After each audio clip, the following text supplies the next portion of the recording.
Boa noite, amigos assombrados assustados. Hoje, o canal vai contar a primeira parte de um relato que vocês vão ficar pensando até onde vai essa maldição. Será que ela pode ser impedida da pessoa se transformar nisso? Através de algum tipo de oração ou em algum lugar considerado sagrado? Então, não perca esse relato de hoje. Mas antes de eu contar o relato, eu quero pedir a vocês que se inscrevam no canal, deixe o like de vocês, compartilhe os vídeos nas redes sociais, para ajudar o canal a crescer e também ser divulgado nas plataformas. Eu faço a minha parte, vocês fazem a parte de vocês, tá certo? Mas, vamos ao relato de hoje. O relato de hoje foi enviado para mim por seu Henrique. Ele tem 62 anos, é natural de Pernambuco e seu Henrique é um ex-seminarista. Ele quase se formou em padre. Por diversos anos ele permaneceu no seminário. Segundo ele, no ano de 1978, ele tinha 16 anos e morava em uma fazenda no agreste pernambucano. Não mencionou o nome da fazenda porque tem pessoas lá até hoje que é da família desse cidadão, no qual ele vai relatar. Então, naquela época, segundo ele, não havia muito que se divertir naquelas fazendas, a não ser o normal que a criança do interior faz. Toma um banho de açude, brinca de bola, às vezes se junta no meio da rua para andar de cavalo, essas coisas. Mas segundo ele não era muito de gostar muito de brincadeira. Preferia ficar mais em casa junto com a sua mãe e seu pai, segundo ele. Apesar da sua mãe, Dona Selma, pedir para que eles fossem junto com seus irmãos, às vezes eles iam caçar junto com o pai, pescar, ele não gostava muito. Segundo ele, o que ele gostava mesmo era de ir para a igreja, uma capelazinha que tinha na fazenda, onde nos domingos vinha um padre da cidade para celebrar a missa. Ele gostava muito de ir e ficava prestando atenção no padre celebrando a missa. Segundo ele, não foi muito longe, sua mãe vendo o interesse que ele tinha pela Bíblia, pediu ao padre que ele fosse coroinha na capela. É aquele garoto que ajuda o padre em diversas funções.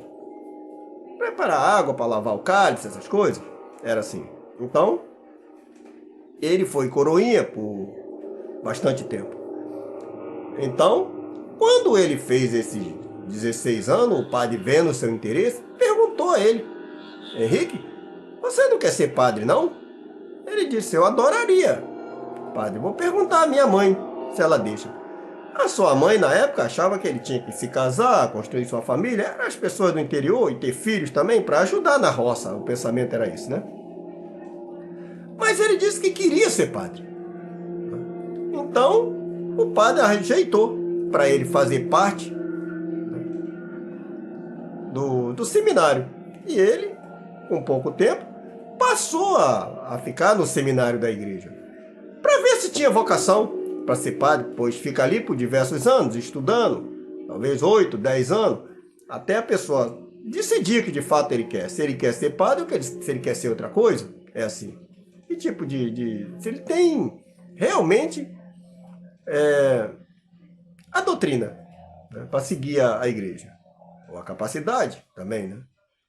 A vocação, o pessoal fala no interior, né? Então, ele permaneceu lá. Foi aí que, segundo o Henrique, nesse tempo que ele passou no seminário estudando, ele notou que uma coisa aconteceu. Já próximo do ano de 1983, ele, num fim de semana, Um fazendeiro se aproximou do seminário, pois conhecia o arcebispo, né?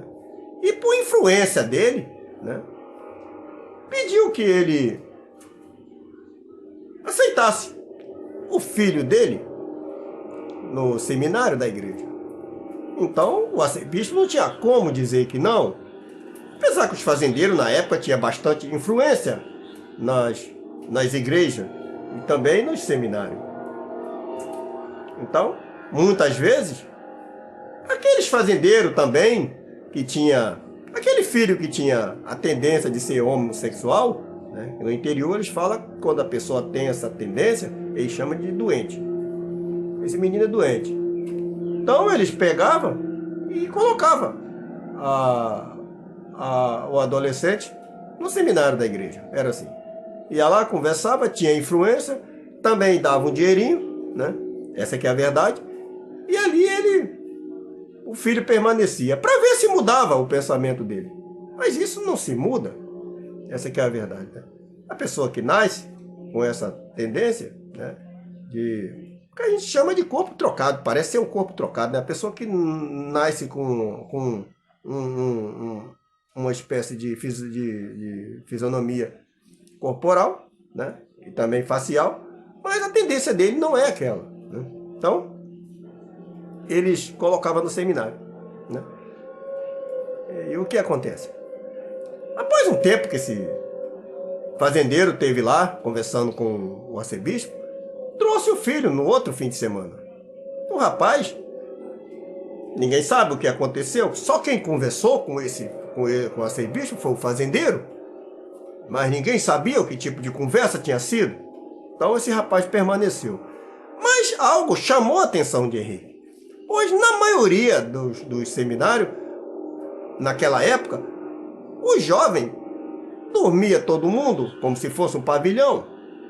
As camas eram tudo alinhadas, cada um tinha seus afazeres, arrumar a cama um do outro, arrumar a cama, ajudar a limpar, quando o outro não ia fazer outra coisa, o outro arrumava a cama um do outro, era assim.